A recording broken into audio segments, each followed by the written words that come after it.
Hello students, welcome back to Swata Paik nursing academy. तो आज का जो टॉपिक है that is second stage of labour. बहुत सारे कमेंट आ रहे थे कि ma'am second stage of labour का क्लास लें, तो आज मैं सेकंड स्टेज ऑफ लेबर के बारे में बताऊंगी। तो इसका जो डेफिनेशन है, it's start when cervix is fully dilated and it's with delivery of baby. Second stage of labour जो है, जब सर्विक्स का full dilatation 10 centimetre dilatation fully dilated हो जाता है, तब वहाँ से वो स्टार्ट होता है second stage of labour and and होता है जब बेबी का डिलीवरी होता है तब। तो जो इसका डेफिनेशन हम लोग कह सकते हैं, it starts when cervix is fully dilated. तो फुली जो डायलेटेशन होता है सर्विक्स का जो डायलेटेशन होता है दैट इज 10 सेंटीमीटर डायलेटेशन जो होता है, फुल डायलेटेशन ऑफ सर्विक्स होता है। And with delivery of baby, जब बेबी का डिलीवरी जब हो जाता है तो सेकंड स्टेज ऑफ जो लेबर है वो खत्म हो जाता है और वहाँ से third stage of labour start होता है। ठीक है, तो इसका डेफिनेशन यही है कि सर्विक्स मतलब कि डायलेटेशन 10 सेंटीमीटर से स्टार्ट होता है यह स्टेज एंड एंड होता है विद डिलीवरी ऑफ बेबी। नौ इसका हम लोग देखते हैं साइन एंड सिम्टम कि क्या क्या इसका साइन एंड सिम्टम है। First is uterine contractions increases in both frequency and duration. तो जब मदर का यूट्रस का कॉन्ट्रैक्शन जो है वो फ्रीक्वेंसी एंड ड्यूरेशन दोनों में अगर वो इंक्रीज हो रहा है, ड्यूरेशन जो एक यूट्राइन का कॉन्ट्रैक्शन का टाइम होता है दैट इज 40 to 60 सेकंड, तो वो होता है ड्यूरेशन। तो 40 to 60 सेकंड का एक यूट्राइन कॉन्ट्रैक्शन जब होता है तो वो स्ट्रॉन्ग यूट्राइन कॉन्ट्रैक्शन होता है। ठीक है, अगर वो 40 to 6 का होता है तो वो मॉडरेट यूट्राइन कॉन्ट्रैक्शन होता है। अगर वो आपका 40 सेकंड से कम है तो वो जो होता है माइल्ड कॉन्ट्रैक्शन उसको बोल सकते हैं। तो अगर ट्रू लेबर है तो मदर का जो कॉन्ट्रैक्शन होना चाहिए वो एक कॉन्ट्रैक्शन 40 to 60 सेकंड का होना चाहिए। ठीक है, वन कॉन्ट्रैक्शन जो होना चाहिए that equal to 40 to 60 seconds का होना चाहिए, इतना ड्यूरेशन का होना चाहिए। ठीक है, एंड टाइम की बात करें, ठीक है, तो 10 मिनट्स में वो 4 to 5 टाइम्स होना चाहिए। ठीक है, फ्रैक्शन वो 40 to 60 सेकंड, मतलब कि उसका जो ड्यूरेशन है वो धीरे धीरे इंक्रीज हो रहा है एंड उसका जो फ्रीक्वेंसी है वो भी इंक्रीज हो रहा है। पहले आपका 2 टाइम्स था 10 सेकंड में और आफ्टर वर्ड्स वो 10 सेकंड 10 मिनट में 3 टाइम्स या 4 टाइम्स होने लगा है। तो उसका जो है ये इंडिकेट करता है मेनली कि जो है वो सेकंड स्टेज ऑफ लेबर में पहुंच रही है। ठीक है, second is mother becomes restlessness due to uterine contraction, mainly बोल सकते हैं यूट्रस के कॉन्ट्रैक्शन के कारण एंड पेन, जो एब्डोमेन का पेन, यूट्रस का पेन के कारण मदर जो होती है वो रेस्टलेस टाइप फील करती है। Third is nausea and vomiting can occur, तो नोजिया वोमिटिंग भी होने का रिस्क बढ़ जाता है। Uncontrollable urge to bear down, तो वैसा उसको मदर को इस टाइप का फीलिंग होगा कि वो ना चाहते हुए भी उसको जो बियरिंग डाउन एफर्ट्स आ रहा है, मतलब कि जो चूँकि बच्चा का जो हेड होता है वो डिसेंट होना स्टार्ट होता है, तो इस टाइप का उसे इस तरह का अर्ज होता है, uncontrollable urge to bear down. ठीक है, तो ना चाहते हुए भी उसका बियर डाउन एफर्ट आना स्टार्ट हो जाता है। Last, the perineum bulges during a contraction, जब भी यूट्रस में कॉन्ट्रैक्शन आता है तब पेनियम में बल्जेस होना स्टार्ट हो जाता है, थोड़ा जो पेनियम है वो बल्ज आगे की ओर आना स्टार्ट हो जाता है। ठीक है, तो this are sign and symptoms of second stage of labour. ना इवेंट्स, तो सेकंड स्टेज ऑफ लेबर में क्या चीज़ें इवेंट्स होती हैं। तो फर्स्ट जो है that is engagement of foetal head. तो सबसे पहले इंगेजमेंट होना स्टार्ट होता है, फीटल का जो हेड होता है वो इंगेज होता है। ठीक है, तो जितने भी मैंने मैकेनिज्म ऑफ लेबर के वीडियो में बताए हैं वो सारे स्टेप जो होते हैं वो आपका सेकंड स्टेज में होते हैं, क्योंकि सारा मैकेनिज्म जो होता है वो हम लोग सेकंड स्टेज में ही पढ़ते हैं। ठीक है, तो जिसको मैकेनिज्म ऑफ लेबर का वीडियो देखना हो, जो भी वीडियोस लिस्ट में मेरा मैकेनिज्म ऑफ लेबर का वीडियो है वहाँ आप जाकर देख सकते हैं। तो इंगेजमेंट ऑफ फीटल हेड क्या होता है, when the largest diameter of the head that is biparietal diameter pass through the pelvic inlet then the fetal head is engaged. ठीक है, तो जो फीटस का जो डायमीटर होता है दैट इज बायपैराइटल डायमीटर, जो कि सबसे लार्जेस्ट डायमीटर होता है, ठीक है, लार्जेस्ट डायमीटर होता है। अगर ये पेल्विक इनलेट में आपका पास होता है, ठीक है, जब भी पेल्विक इनलेट जो होता है मदर का, उसमें फिटस जो होता है उसका जो लार्जेस्ट डायमीटर होता है बायपैराइटल डायमीटर, वो अगर इंगेज होता है तो उसे हम लोग कहते हैं कि फिटस का जो हेड है वो डिसेंड कर रहा है, ठीक है। If it engaged 2/5 or less of head is palpable above the pelvic brim, ठीक है। तो अगर बेबी का जो हेड है वो इंगेज हो जाता है तो ओनली 2/5 और लेस, मतलब कि अगर मान लिया जाए कि फीटस का जो हेड होता है, फीटस का जो हेड का स्टेशन होता है, हम लोग मेनली इस्चियल स्पाइन, जो पेल्विक का इस्चियल स्पाइन होता है, ठीक है, मान लीजिए इस तरह से इस्चियल स्पाइन अगर होता है, यहाँ पर ये जो है वो आपका मेनली पेल्विस है, ठीक है, तो इस्चियल स्पाइन ही होता है। तो इस्चियल स्पाइन के अगर और फीटस का जो हेड है वो अगर इस लाइन में होता है तो ये जो होता है वो जीरो स्टेशन होता है, ठीक है, जीरो स्टेशन होता है, बोलेंगे हम लोग जो फीटस का हेड है वो एट जीरो स्टेशन है। फिर अगर ये एबव होता है तब हम लोग इसको -1, -2, -3, -4 और -5 इस तरीके से हम लोग डिनोट कर देंगे। अगर जो इस्चियल स्पाइन है उससे फीटस का जो हेड है वो नीचे आपका आ रहता है तो हम लोग इसको +1, +2, +3, +4 और +5 इस तरीके से हम लोग देखते हैं, ठीक है। तो मेनली हाँ, जब फीटस का जो हेड है वो इंगेज हो जाता है, ठीक है, फीटस का जो हेड है वो अगर यहाँ पे इंगेज हो जा रहा है तो फीटस का हम लोग अगर इसका मेनली हम लोग फीटस का हेड जो है वो 5 पैरामीटर में हम लोग इतना में माप रहे हैं, ठीक है, तो ओनली 2/5, ठीक है, तो 5 का ओनली 2 पार्ट, मतलब 2 पार्ट मुश्किल से, मतलब कि 5 अगर हम लोग 5 पार्ट में डिवाइड कर रहे हैं फीटस का हेड तो ओनली 2 पार्ट, और या उससे भी कम हम लोगों को पाल्पेबल हो पाएगा फीटस का head at the above the pelvic brim, ठीक है, पेल्विक ब्रीम के ऊपर हम लोगों को ओनली 2/5 या उससे भी कम हम लोगों को पाल्पेट कर पाएंगे, ठीक है। Next usually starts before the onset of labour, तो जो फीटस का हेड होता है वो डिसेंड करना स्टार्ट हो जाता है before the onset of labour, labour start होने के पहले ही फीटस का हेड जो होता है वो डिसेंड कर जाता है। इन प्राइमरी ग्रेविडा, जब प्राइमरी ग्रेविडा की बात करें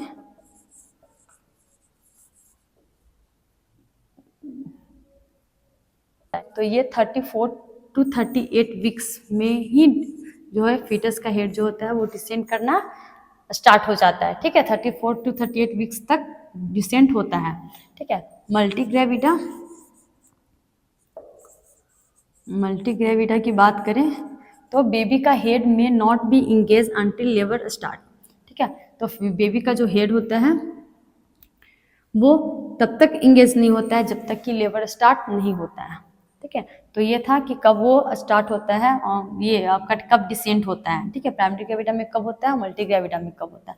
नो मैनेजमेंट, अगर फिटस का हेड है वो इंगेज नहीं है लेकिन सर्विक्स जो है वो फुली डायलेटेड है, if the cervix is fully dilated but foetal head is not engaged, ठीक है, फिटस सर्विक्स जो है डायलेटेशन हो चुका है लेकिन फिटल जो हेड है वो इंगेज नहीं है, तो उस कंडीशन में क्या करेंगे, तो इसके लिए एक कंडीशन होता है कि पेशेंट को हम लोग असेस करते हैं 1 आवर के लिए, मेनली फिटल के डिस्ट्रेस के लिए हम लोग चेक करते हैं कि जो फिटस का FHR है वो नॉर्मल है कि नहीं, हम लोग FHR जो है कंटिन्यूअस मॉनिटरिंग करते रहते हैं, बेबी के वेलबींग देखते हैं, फिटस का डिस्ट्रेस देखते हैं।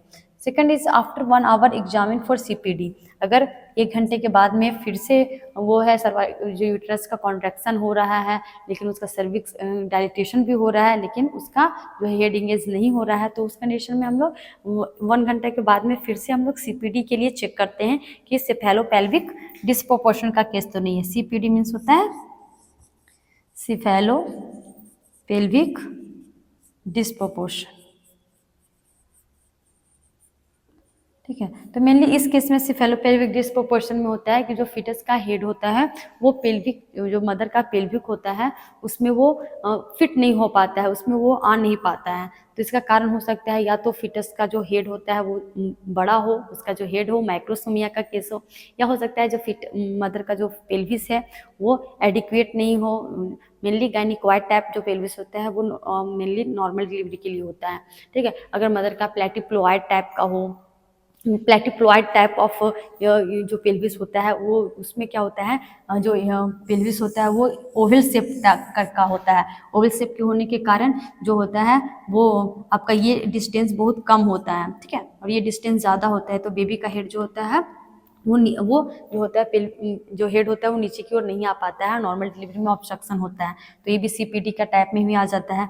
फिर अगर मदर का जो है वो एंड्रॉयड टाइप का पेल्विस हो, एंड्रॉयड टाइप का पेल्विस में क्या होता है कि ये जो होता है वो अपर वाला जो होता है आपका जो पेल्विस होता है वो इस टाइप से होता है, मतलब ऊपर वाला जो होता है उसका साइज जो होता है वो चौड़ा होता है और नीचे का जो होता है आपका ये इसका जो चौड़ाई होता है वो कम होता है। ठीक है। तो एंड्रॉयड टाइप ऑफ पेल्विस में या प्लेटिप्लॉइड टाइप ऑफ पेल्विस में मेनली जो होता है वो सीपीडी का केस हो जाता है, सिफेलोपेल्विक डिस्प्रोपोर्शन का केस हो जाता है और जो होता है फीटस का हेड नीचे नहीं आ पाता है। ठीक है। तो अगर ये सब का केस हो, सिफेलोपेल्विक डिस्प्रोपोर्शन का केस हो, तो उसके बाद में फाइनली जो होता है वो सीएस के लिए प्लान किया जाता है। ठीक है। तो हम लोग ये देखते हैं। ठीक है।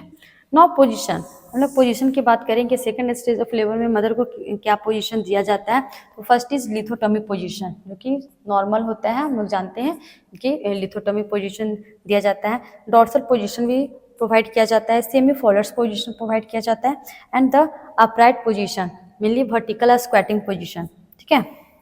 तो अपराइट पोजीशन में भी समटाइम वर्टिकल और स्क्वाटिंग पोजीशन दिया जाता है, लेकिन ये ऑब्जर्वेशन पूरा ऑब्जर्वेशन इसमें करना जरूरी है, क्योंकि स्क्वाटिंग पोजीशन में हो सकता है कि जो बेबी अगर कॉन्ट्रैक्शन अगर ज़्यादा हो अगर तो बेबी का जो हेड है वो फ्लोर पर भी आ सकता है, तो उसके लिए ऑब्जर्वेशन होना जरूरी है। ठीक है।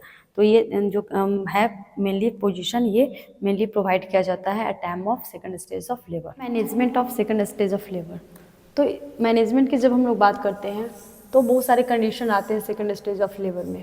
ठीक है कि जो पेशेंट को है वो जो फीटल का हेड है वो इंगेज हुआ है या नहीं हुआ है, डिसेंट हुआ है या नहीं हुआ है, बहुत सारे कंडीशन हो सकते हैं। ठीक है। तो मैनेजमेंट में सबसे पहले हम लोग देखेंगे कि फीटल का जो हेड है वो इंगेज्ड है कि नहीं।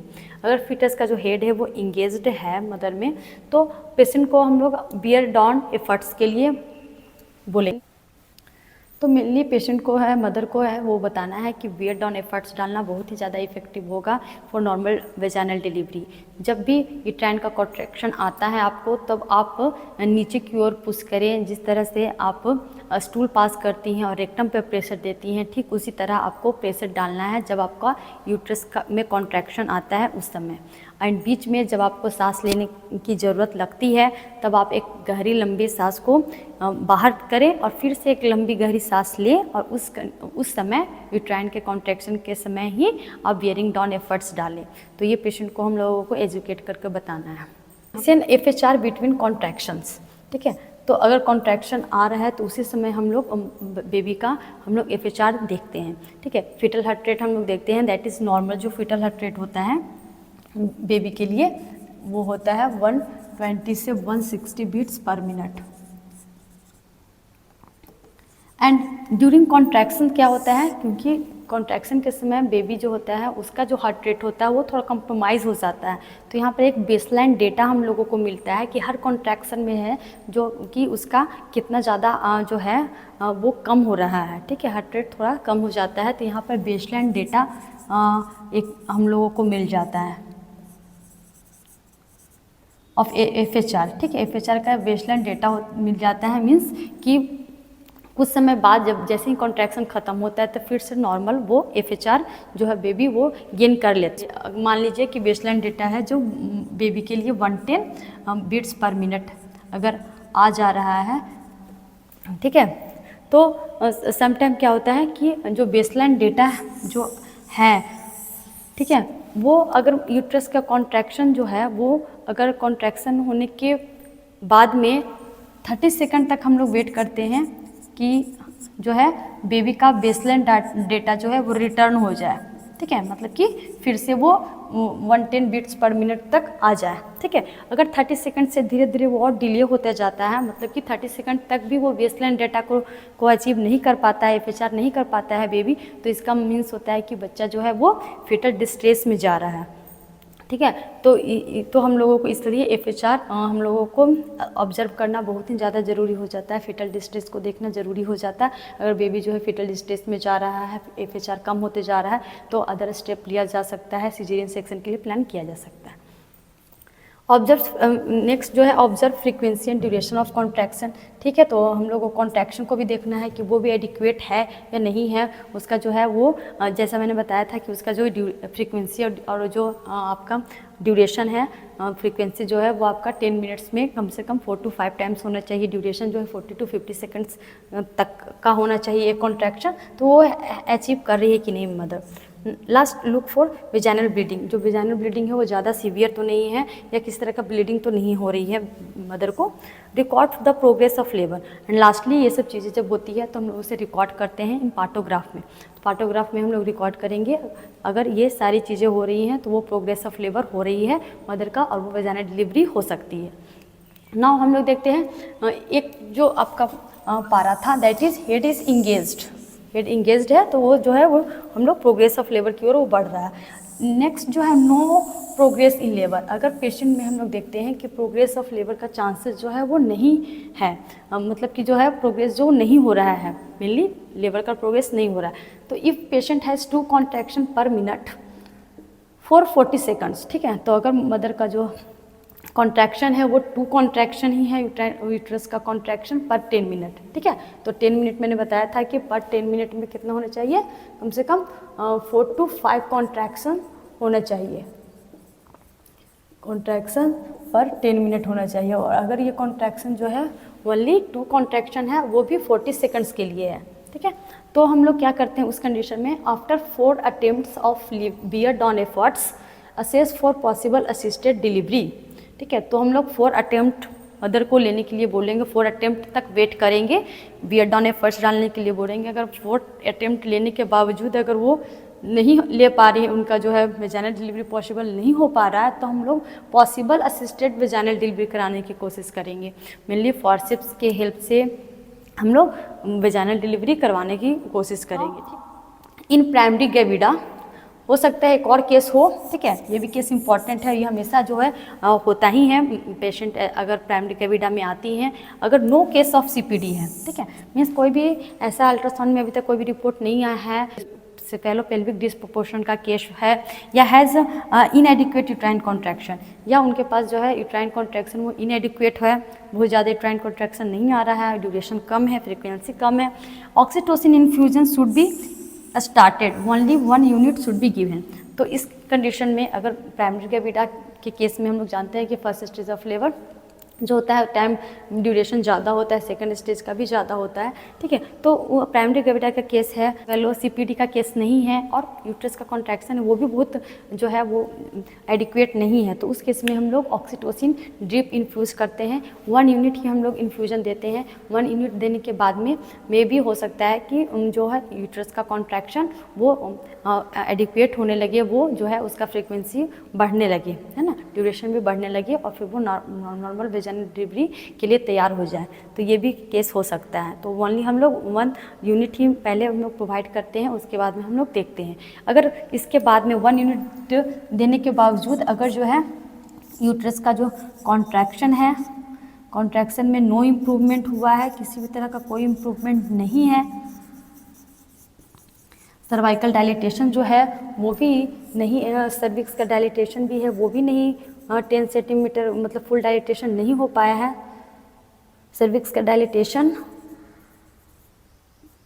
इज़ नॉट रीच्ड 10 सेंटीमीटर, ठीक है, 10 सेंटीमीटर नहीं अगर पहुंचा है, तो उसके बाद में भी हम लोग जो क्या करते हैं, उसके बाद में CS के लिए प्लान होता है, CS प्लान, ठीक है।